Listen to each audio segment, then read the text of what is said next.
So he wasn't even supposed to be driving because his Right. license Okay. was suspended when he hit me.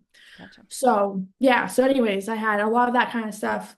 A lot of people saying I should have died, and a lot of people trying to make sense of it. Well, welcome everyone to today's episode of TMI Advice You Didn't Want. I'm excited about today's topic because we're going to dive a little bit into near death experiences. And who better to ask and have a little bit more insight than somebody who has had a near death experience, which is Ashley, of course. So, we're going to talk a little bit about that and hopefully have some really cool conversations. So, in case we haven't met, my name is Karen. And my name is Ashley. And yeah, I had a near-death experience 11 and a half years ago now. And it definitely was a pivotal point in my life for lots of different reasons. Um, I actually was asked this just recently at a Canadian Thanksgiving because we were talking about faith and religion and everything like that. And they were like, "Oh, did you have something like really big happen in your life? Like, um, was there anything like that changed your views?" And at first I was like, no, there wasn't, because it like so long ago. And then I was like, oh wait, Yeah, actually just kidding. totally was. So yeah, so I'm curious, what would you like me to chat about? Because there's a lot that, Oh, yeah. Oh, yeah. yeah. And honestly, anytime you've talked about this, honestly, the only time I've really heard you talk too much about your near death experience has been on this podcast. And Mhm. so it's honestly been like, oh my God, she's never told me that before. And we've been friends for, what is it, 6 years at this point? So it's been a long time we've been friends. And I've been like, oh my God, we've never talked about this before. And we really need to. So, really, like, I'd love for you to just elaborate on like what was your experience as things as long as it's not too triggering, obviously, as Yeah. things were happening during the near death experience. Did you have any moments where you were like going to the light? Did you have any moments where like it would just be something interesting for somebody? And then obviously you just alluded to the fact that you were super religious as far as you were Mennonite before your accident, and then after you weren't. And so let's talk about that because that's probably really interesting to a lot of people that might find themselves in the camp where they are a Christian or whatever, and they're like, wait, what made her, after having a near death experience, made her decide that she didn't want to be a Christian anymore? Wouldn't that push you closer in that Mhm. direction? So I'd love for you to kind of share about all those things if you can.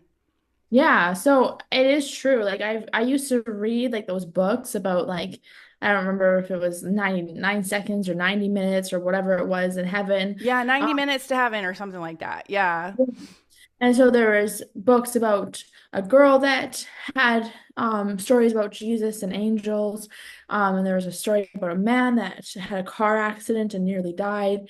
And he had a story about going to heaven and then coming back. And so I always thought about that like long time after. And like, yeah, there's no triggers anymore. So you can ask me anything you want.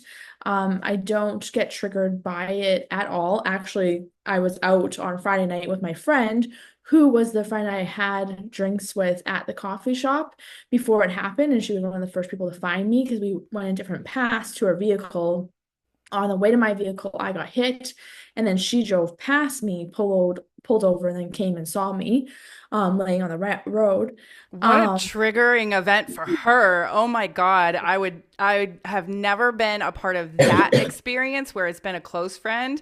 So I don't know how I would respond in that situation. So, Yeah, so there was already a couple of people around me. So she was one of the first people to see me. And so there's already a couple of people around me. She knew I had walked that way. And so she's like, "Oh, I wonder if Ashley's one of those people over there and wonder what's going on." And so she had no idea walking up to it that I was the one that was on the ground. mm, And so she walked up and yeah, she saw me laying there on the ground, and she had a lot of PTSD around it for a long time too. I think it was probably within the first year. So when the accident happened, I had pink toes. My toes were painted pink, and I was wearing black flip-flops. And that's kind of like a typical thing for me. I often have pink toes and wear black flip-flops. And so the one day it was summertime and I had my pink toes and I was wearing black flip-flops. It was probably a year later and she had a panic attack when she saw my feet. Mm. Hmm. Yeah. And yeah, she was like, "Oh my God, like I can't believe you have your toes painted pink and you're wearing black flip-flops." And she started crying and hyperventilating and all of it. So yeah. But yeah, so we went out last night, or not last night, this last Friday night, and we had to go across the road, and it was like a side street, so it wasn't busy. So we both jaywalked across the road, and she's like, "Oh my God, like there was a long period of time in your life where you would never have even considered doing that." Hmm. Um, because I had to get to the point where I could walk across the road again. Like it was a major pain point for me, a major triggering point. And then whenever I'd see people jaywalk or even standing like really close to the side of the road waiting for the light to turn, I'd be like, "Oh my God, you guys are so close," or like, "Oh my God, you're jaywalking, it's illegal." And I literally would have like angry fear responses where like if I saw someone jaywalk, I would yell at them and be like, "Hey, that's illegal. Don't do that. You're creating danger to the other vehicles and other people," or whatever it was.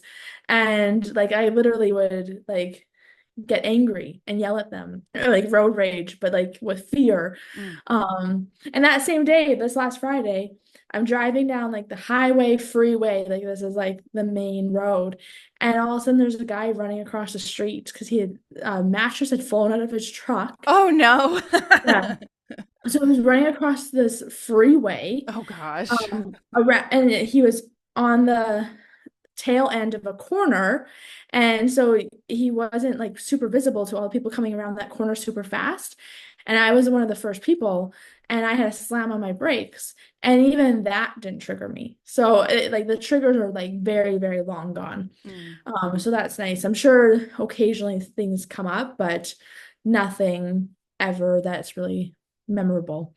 Um, so yeah, so anyways, so I used to read those books before my accident and all that kind of stuff.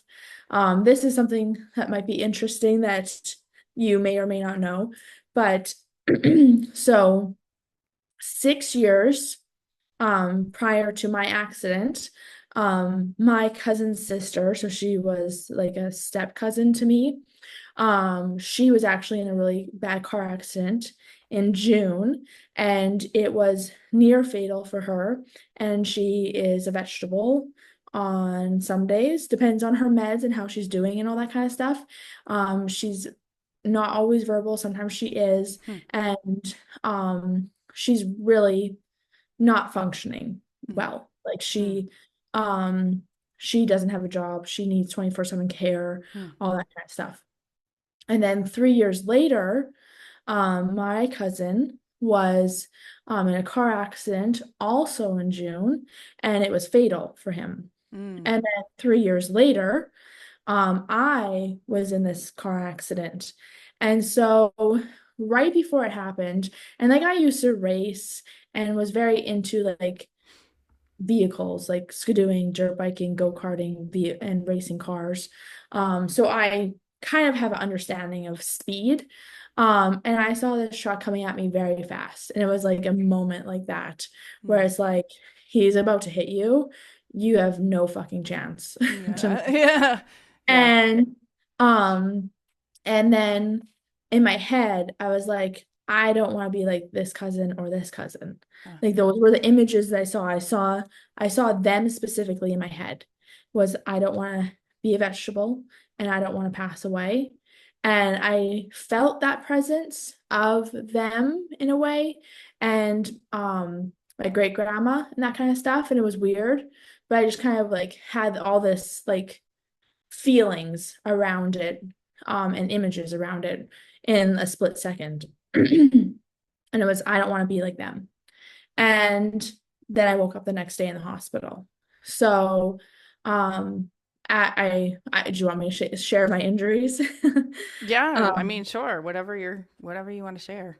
so it's a lot, even now, when I recollect my injuries, I may say them wrong and I get like really weirdly, like not insecure, but like second guess myself about if I'm actually remembering correctly. Hmm. But I shattered my right rib cage. And that's where I don't remember how many places broke in my right side of my rib cage because the truck hit me as a pedestrian on my right. Hmm. And then I broke my back in 5 places, including my neck. I found out, um, it would have been months later that I should have died because of the way it's like the last bone in Yeah. your back before it goes into your neck. Yeah. So, That's a my neck, very pivotal bone. Very yeah, pivot. And I'm saying pivotal for a reason because that's what your neck pivots on. yeah. And so, the doctors told me, that my neck bone actually crushed like this. And so it didn't just like break, it actually, but the impact, because so I got hit by the truck and then I flew 10 feet and hit the ground again. And so they're thinking that when at one point the impact crushed that bone. Hmm. But they also said based on the x-rays, the bone shattered and like shattered. I don't know what that means, like 5 pieces or a million pieces, I don't know. Hmm. I was never in the right head place to ask, and then after I was in the right head place, it was too traumatic for Mm. me, like, so I could go back now and ask those questions. I guess that's one area that I do still have PTSD for. If I go in for a massage or a chiropractor or any of that kind of stuff and I have to fill out one of those forms with all of the previous history, it gets me worked up for Mm. sure. Hmm. It's really hard.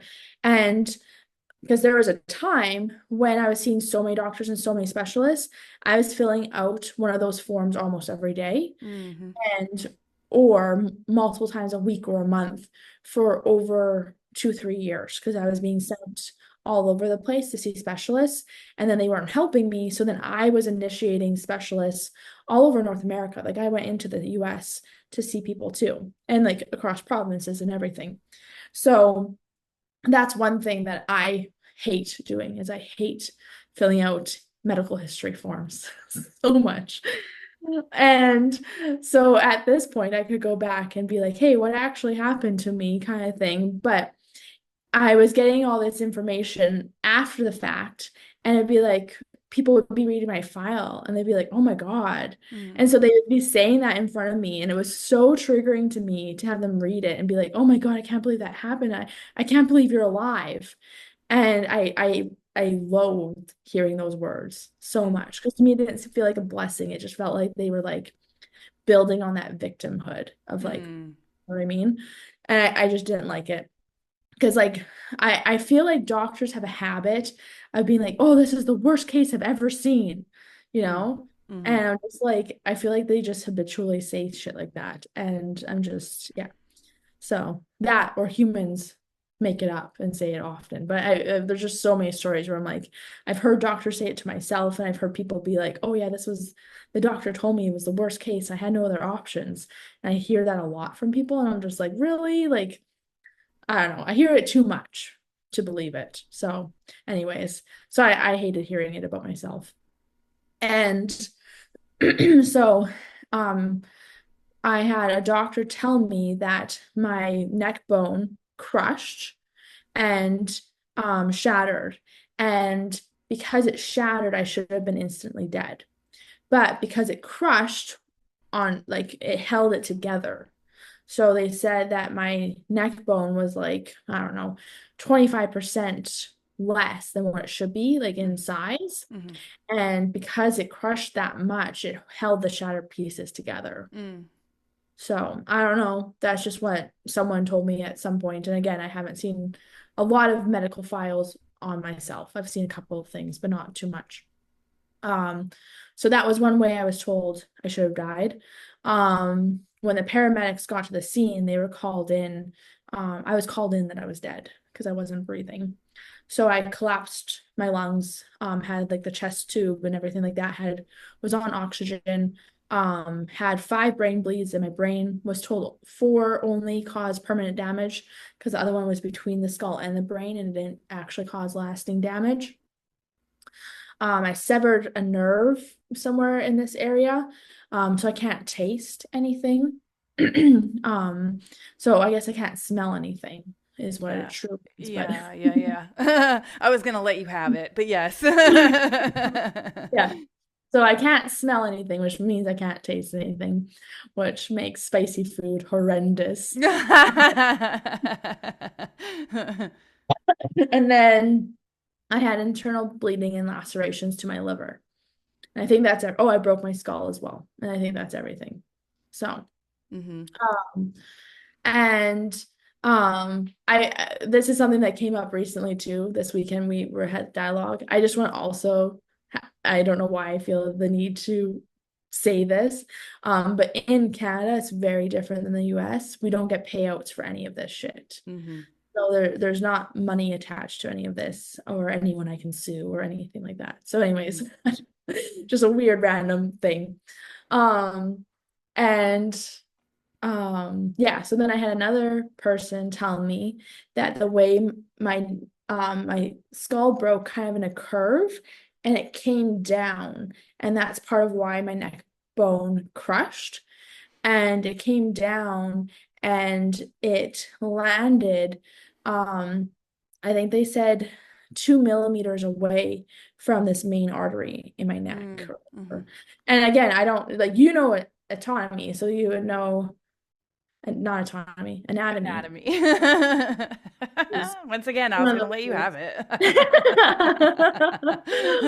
words. You'll understand how all of this works better than me, but they told me that like had it moved anymore, like it had my skull moved more any more down, um it would have cut that artery and I would have bled out before I ever got to the hospital. Mhm.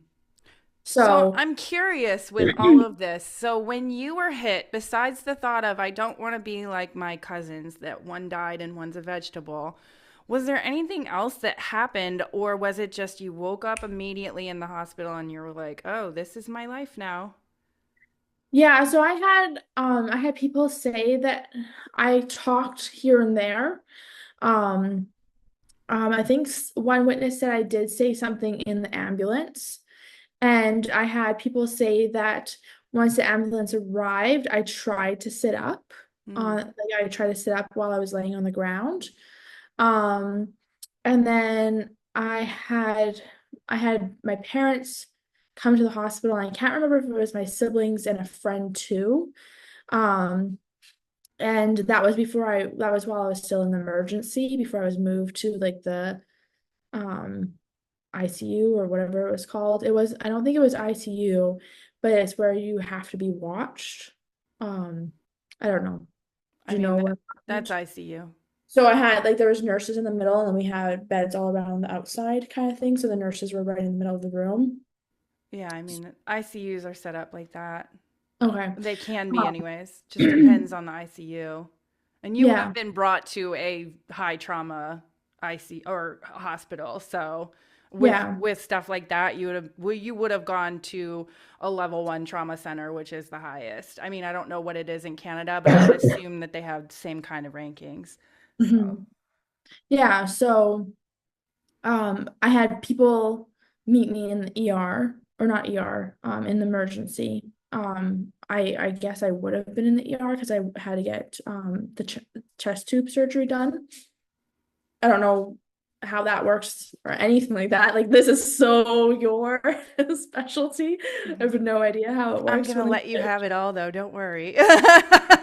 you can enlighten us because I have no clue. I have So, I no mean, clue. it's not necessarily a surgery that they do. It's something that's generally done at bedside, Okay. where they do put in chest tubes at the bedside.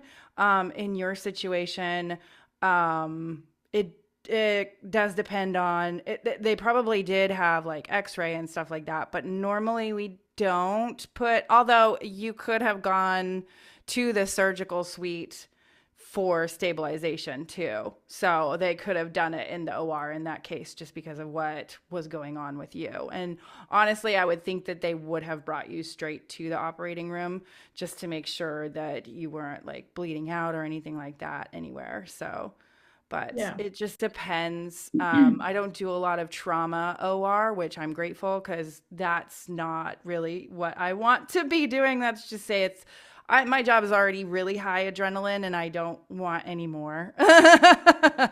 Understandable. Yeah, so I know there was people when I was in emergency in the room. I know my clothes had to be cut off, Mm, and I woke up roughly around 4 in the morning, and that's when they were putting my catheter in, and that was in like the intensive unit room or whatever it's called. Um, and I remember having a conversation with the nurses at that point, being like, "Oh, you don't need to put that in. I'm gonna go home." And they're huh. like, "No, no, we have to No, put it honey. in."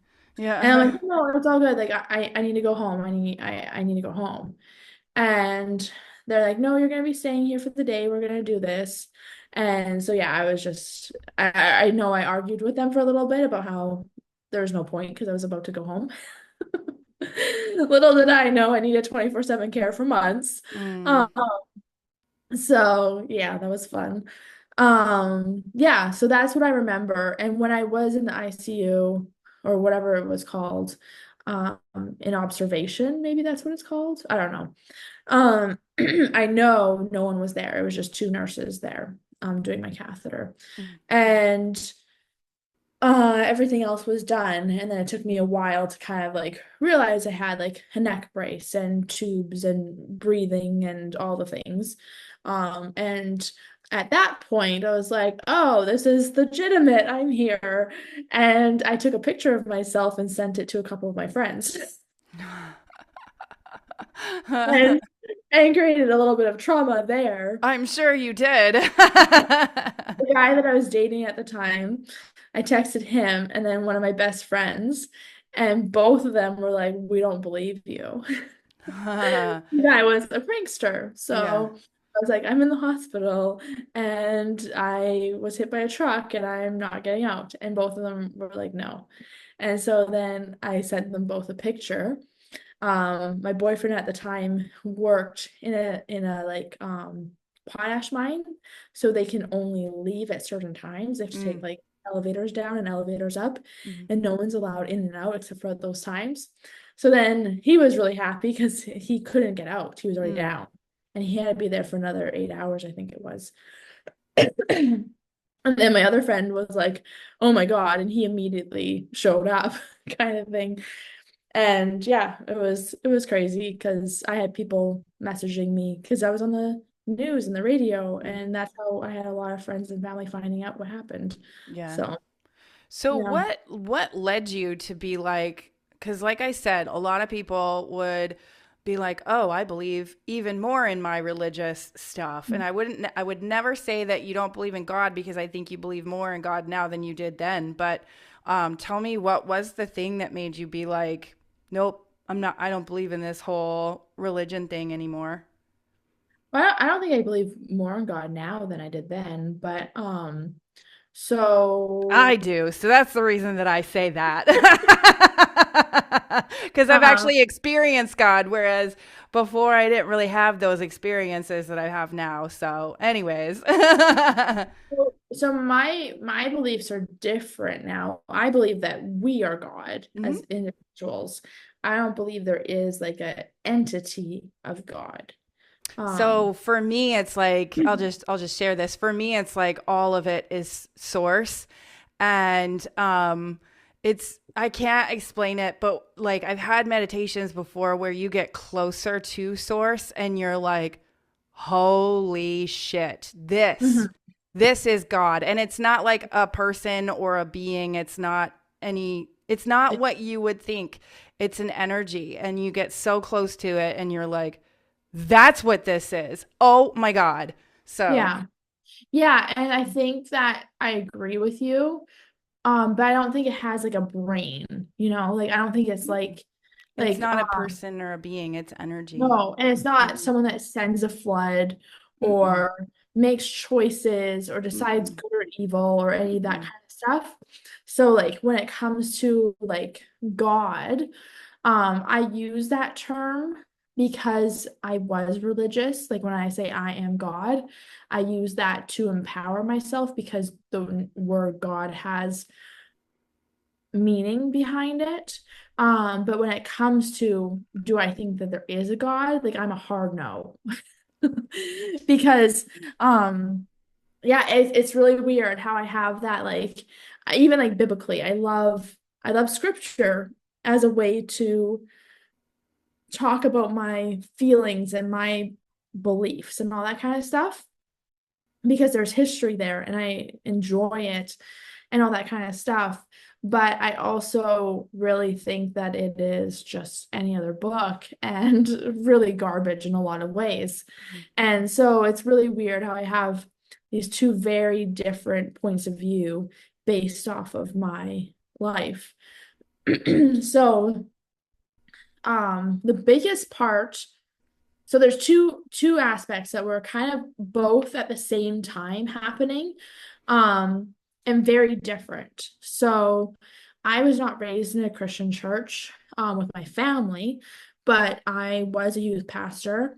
I volunteered in the church. I was a member of a church at one point, two different churches, and because my accident happened when I was 24, so I was quite young.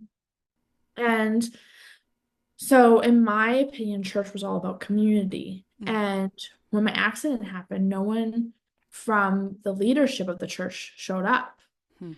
And so, obviously, friends that went to that church showed up, but like no pastors, no elders, nothing like that. And to me, that was really fucked up. Yeah, that is fucked up.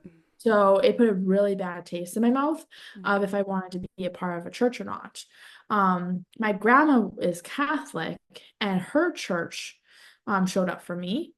And they were in a different city, even 2 hours away. So that was interesting. But um, yeah, so I had a really bad church taste in my mouth that really was like, fuck that. I never want to be a part of a church again.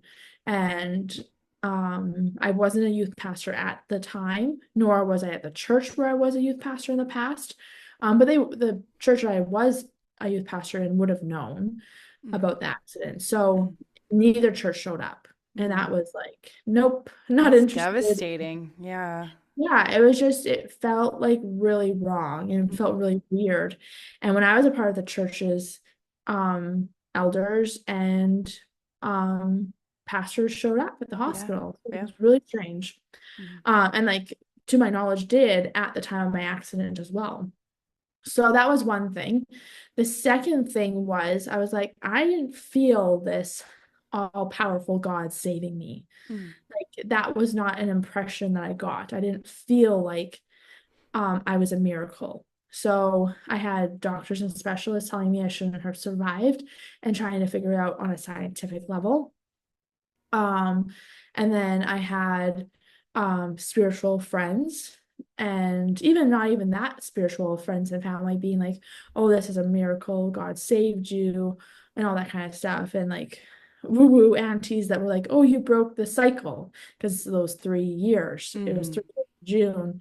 And so I had two aunties tell me I broke that cycle and no one's been in an accident since, kind of thing. Like it was like Mm.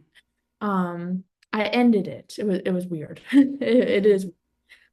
So there was a lot of stuff going on around me, and I was just like in my head, in my core, I'm like, I just decided.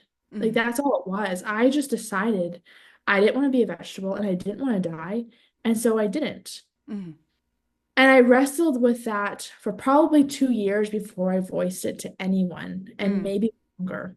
Mm-hmm. Because I wrestled with how could I have decided Mm. how is that a Yeah. choice that I even have? Yeah. And but I was just like, it wasn't a God thing. Like I feel no presence with God in this at all, like Mm-hmm. zero. And scientifically, I had everyone telling me different things, um, of how I should have died. Like apparently, and I don't know if this is true either, but my brother told me I don't know, months, years later, I don't know what it was. But he's like, oh, that was the best Father's Day ever. So my accident happened on a Thursday. That Sunday was Father's Day. And apparently that Sunday is when the doctors told my family that they weren't worried about me living or dying anymore. They knew I was going to pull through. The only person that ever told me that is my brother. So I don't know if it's true or not. Okay. Um, and so I was a runner. I usually ran like 10K a day, like 5 in the morning, 5 at night, and I did CrossFit almost every morning and did like Pilates kind of stuff. And so the doctors were like, maybe it's because of how strong your core was, because you had so much strength around your muscles.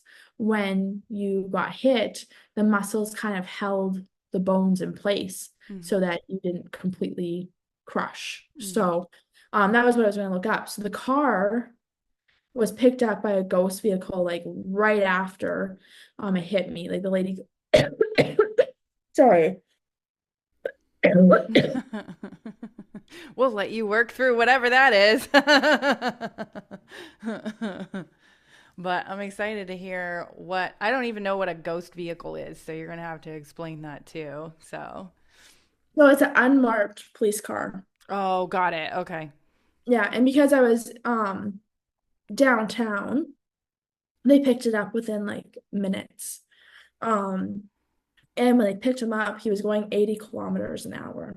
Mm, So, and in miles, that's 50 miles an hour. okay. Yeah. It's pretty And so like fast. it's not slow. Mm-mm.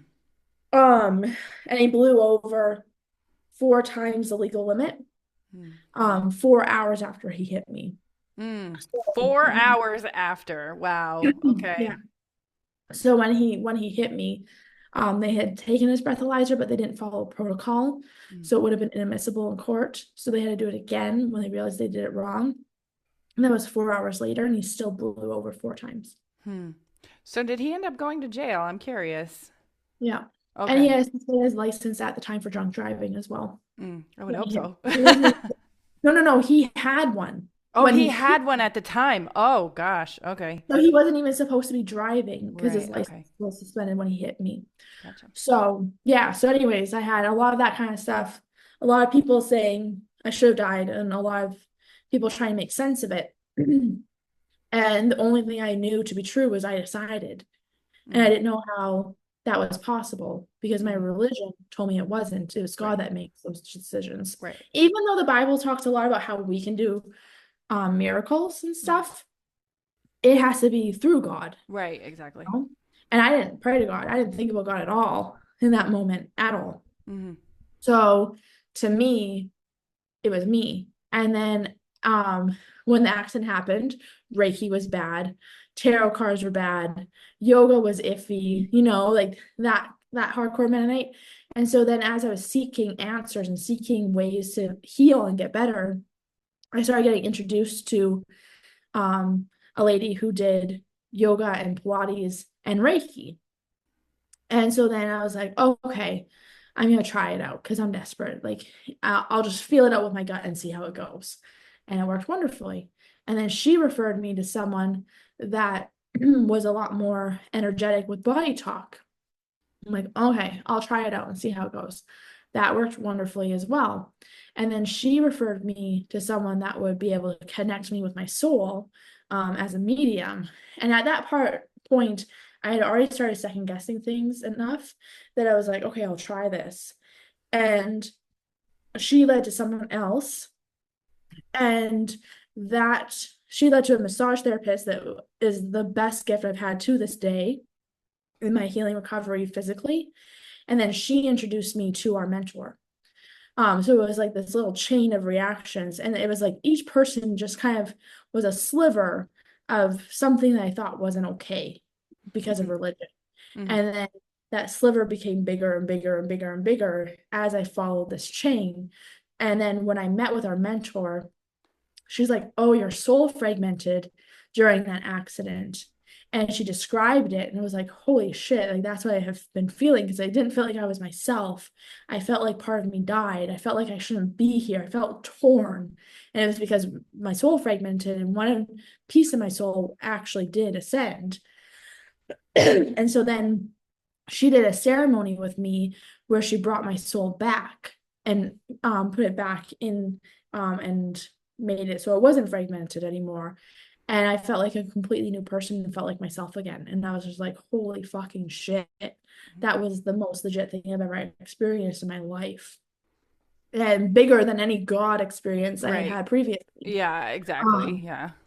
and so that was really when the massive shift happened, where I was like, okay, what we've been being taught in church has a sliver of that truth. Like it Yeah, has a exactly. piece of the truth, Hmm.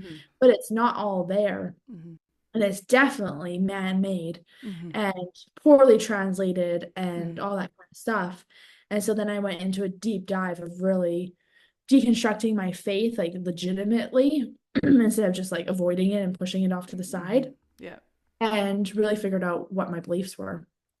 Yeah. Honestly, I'll never, it never ceases to amaze me, but I have a lot of friends that have gone to theology school, and one of them being my husband as well. But theology school is what made them be like, I'm not a Christian anymore.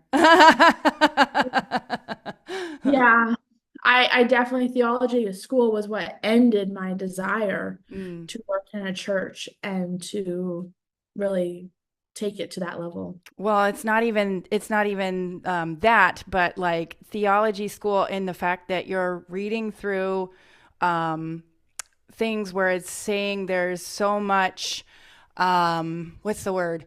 Uh, Things aren't lining up in the Yeah, Bible. Let's just say that. And it's just like explaining, like, okay, this actually isn't what this means. This isn't what this means. This actually is inaccurate, and that kind of thing. And so many people that I know that have been like, I went through to like, got all of this information about the Bible, and now I don't believe anymore. So it's like, okay, yeah, there's definitely something man made about this that yeah, I do think a lot of it does have to do with a fear mentality, keep people in line and do yeah, that, take their power away by telling them that something outside of them is doing something for them. yeah, And it's actually really disempowering when you realize that that is what's happening. It took me a while to actually get to that point for myself, but yeah, it's so disempowering when you realize, wait a minute, I'm the one calling the shots here, not somebody yeah. outside of me. Oh, for sure. Yeah. Yeah. And like that is a huge deep dive in itself about how we blindly follow this Bible that was translated by men, usually initiated by men in political power Mhm. to make it what he wants his government to be at the time. Yeah, for sure. And that kind of is going to be a segue into what we're going to talk about next, too, which is Yes. fun. So you got to stick around for our next podcast because we're going to talk about humans and wanting power and all of that. So you can't miss that one. But, anyways, I think this is a good spot to kind of wrap it up for today. Thank you for being open and sharing your experience with all this because I'm sure that this is really enlightening for a lot of people. So, but guys, if you are watching us on YouTube, go ahead and give us a subscribe, give us a like, and let us know in the comments what your thoughts are. Maybe you have questions for Ashley that we didn't get to ask. And so feel free to ask any questions. And if you're on any podcast hosts that you love, then go ahead and give us a 5-star. And once again, ask us any questions. Ask Ashley any questions because I don't have a near death experience and I'm okay with that. So, but anyways, today we are going to call TMI advice you didn't want a wrap for today. See everyone next time. Thanks so much for watching. Click on one of the videos below to continue hanging out with us and don't forget to subscribe.